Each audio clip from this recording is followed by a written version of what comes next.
of our patchwork. So I'm going to begin by drawing the center triangle. So I'm going to pass the ruler through this intersection and this next intersection here.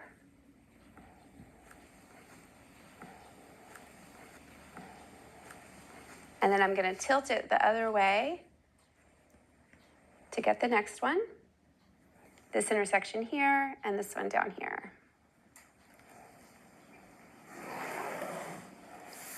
Now I'm going to do the exact same thing over here on the left side.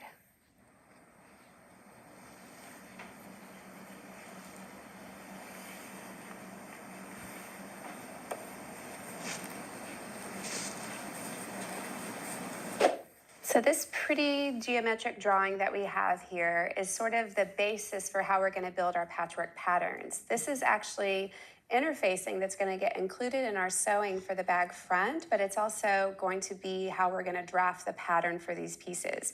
You might notice that this triangular shape here is exactly the same size as these two triangles here. They're just flipped in opposite directions.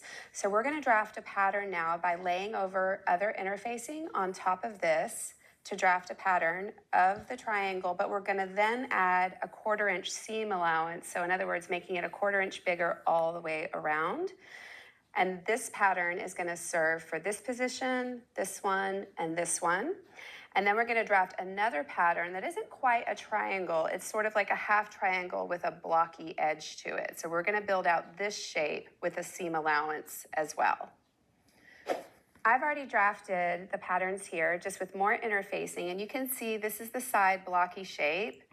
And if I line it up, it meets all edges here, but it's got an extra seam allowance just on the inner side here. And then this shape matches here as well.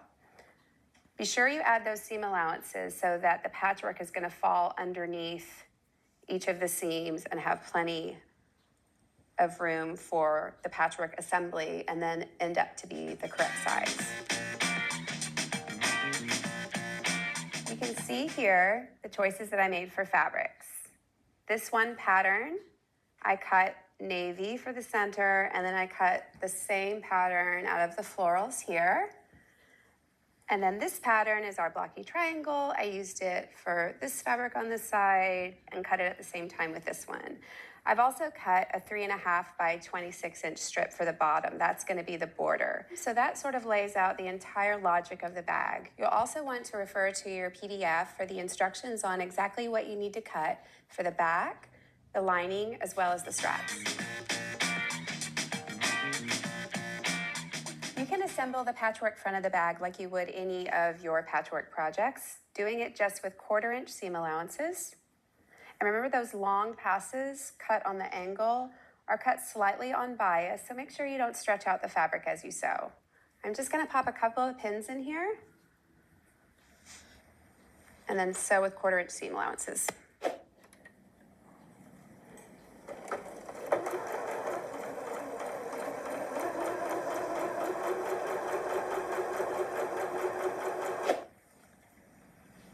So there's 2 pieces, and now I'm going to have the third centerpiece attach right here.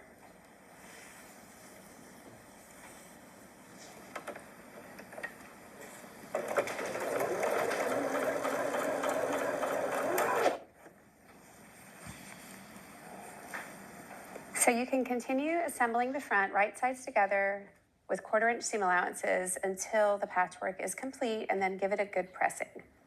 I have my patchwork front complete, nicely pressed, and I layered it up with a piece of batting that's just the same size and also some interfacing, which I'm going to use actually as the quilt backing to perform the straight line quilting. And since I'm doing quilting now, I also have my extension table attached and my even feed walking foot, as well as the quilting bar to help guide perfect stitches. I'm going to begin my quilting by just following the lines of this patchwork first, and then all subsequent lines will be guided off of that. Yeah. Go for it. Just go for yourself. What are you doing to the back of my neck?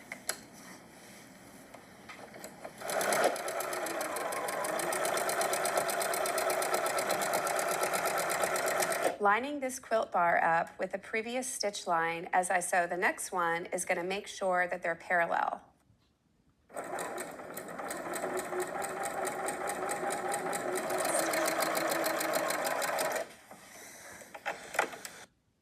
Once you finish quilting the front of the bag, you can layer up the back piece with batting and backing, get it pinned in whatever fashion you need to perform your quilting. It's time to prepare the straps for the assembly of the bag. I already have one finished, and for the other, I have two pieces cut 2.5 inches by 25 inches, and the same size for one piece of interfacing. I'm just gonna layer the two strap pieces together, right sides together, and then also interfacing on top. And then I'm gonna sew with a 1/4 inch seam allowance down each side.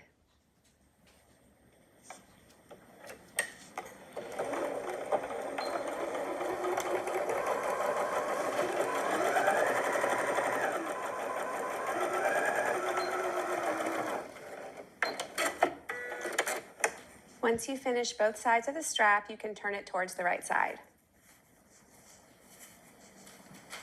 So I have this strap turned out, pressed, and I've also just finished top stitching both sides of it. So now I want to show you how I sewed the lining. All I did was put the two 20 by 26 pieces together with their right sides facing. I sewed down one side with a 1/2 inch seam allowance, turned the corner, and stopped a few inches shy of the center. I did the same thing on the other side so that I've left an opening in the center bottom of the lining. The other thing that I did was I made a box corner by aligning the side seam and the bottom seam with their seam allowances pressed open, measuring a 4.5 inch line across, and then making sure that they're together. I sew across and trim. We're going to do the same thing now with the outer bag pieces by putting their right sides together. But this time, we're not going to leave an opening on the bottom. We are going to sew all the way from the top of one side down, all the way across the bottom and back up to the top again. Now that I have the front and back assembled to one another and the seams pressed open, I'm creating a box corner by aligning the side pressed open seams with the bottom edge seams. And I've measured a line that's 4.5 inches wide here and drawn with my pen, and that's how I'm going to stitch across and create the box corner.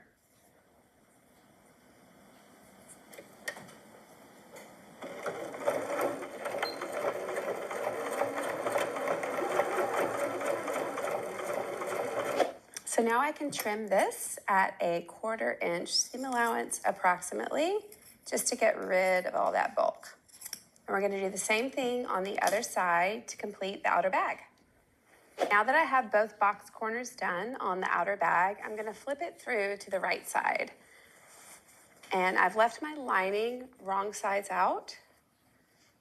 But before I attach the lining and the outer bag, I'm going to place the straps and baste them. So I'm just going to take one strap, and I like just marking off the center to make sure that they're in place. Where you place the straps is really up to you, but just about at 3 inches off of center, that inner side of the strap works out pretty well. So I've got this one set at 3 inches from the inner edge of the strap here, and I'm going to pin it in place. And then I'm also going to measure 3 inches to the center of the side and pin this one in place.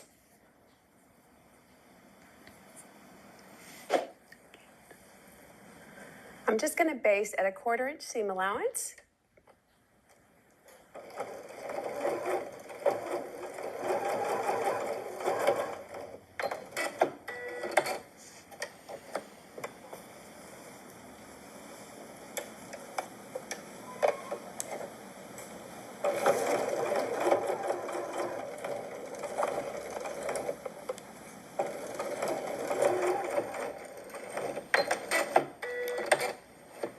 And now we're going to do the same thing on the other side of the bag. Now that we have the straps basted on the back and the front of the bag, we're going to insert the outer bag into the lining so that their right sides are together, matching up the side seams. pinning it in place, keeping the straps free of the sewing edge, and sewing all the way around the top perimeter.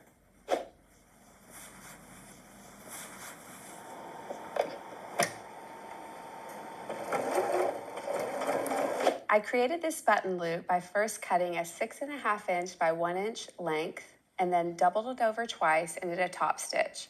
I'm going to fold it in half now and place it at the center back between the lining. I'm going to pin it in place and include it in this top assembly step.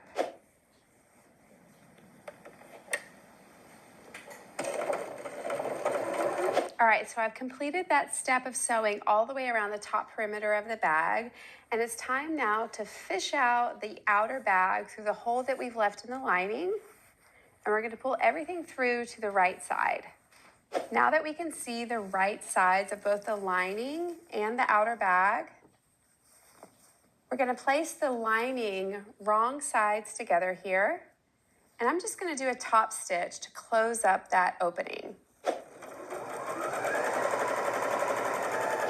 Once you have the opening closed, you can insert the entire lining down into the outer bag, situate everything into place, and once pressed, you can perform a top stitch all the way around the perimeter at about 1/4 inch away from the edge of the bag. Now that the entire bag assembly is complete, we can concentrate on those cute little finishing details. I've actually decided to make a pom-pom and have that stand in place of a button. And then I've also made a tassel to throw onto this little loop here for an extra detail. So I'm going to show you how to make a pom-pom out of some pretty colors of wool that I have here, but really you could use scrap wool from any of your knitting or crochet projects. Let me set the bag aside just a little bit and choose colors that I want for the pom-pom. I'm just going to pull, say, 4 of these 6 colors here to include in the pom-pom. And really, all I need is my own hands, the wool, and some scissors to create it. If you wanted to make a larger pom-pom, you could start off with actually 2 empty toilet paper tubes. But I'm going to show you how to do this just around my hand. I've unwound 4 of the colors here that I want to use for my pom-pom. And I'm going to begin the pom-pom by wrapping them around my 2 fingers, and I'm just going to keep them spread out, keeping the yarn smooth as I go. I have 1 extra length here that I have doubled over. It's probably about a total of 20 inches, but once doubled over, it's about 10. I'm going to pass the loop through one side, and then the 2 ends, I'm going to pass over the other side, and then through the loop.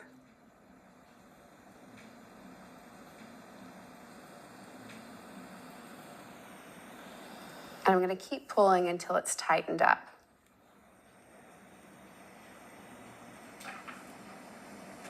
And I'm going to wrap 1 more time around.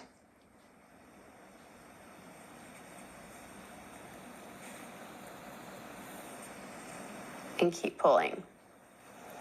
And then the next step is to take my shears and clip those big loops out.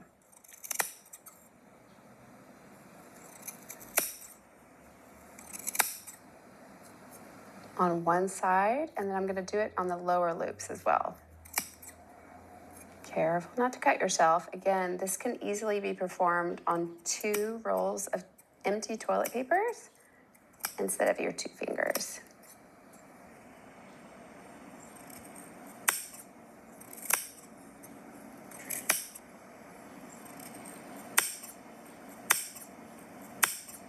So then you can slide this off your fingers.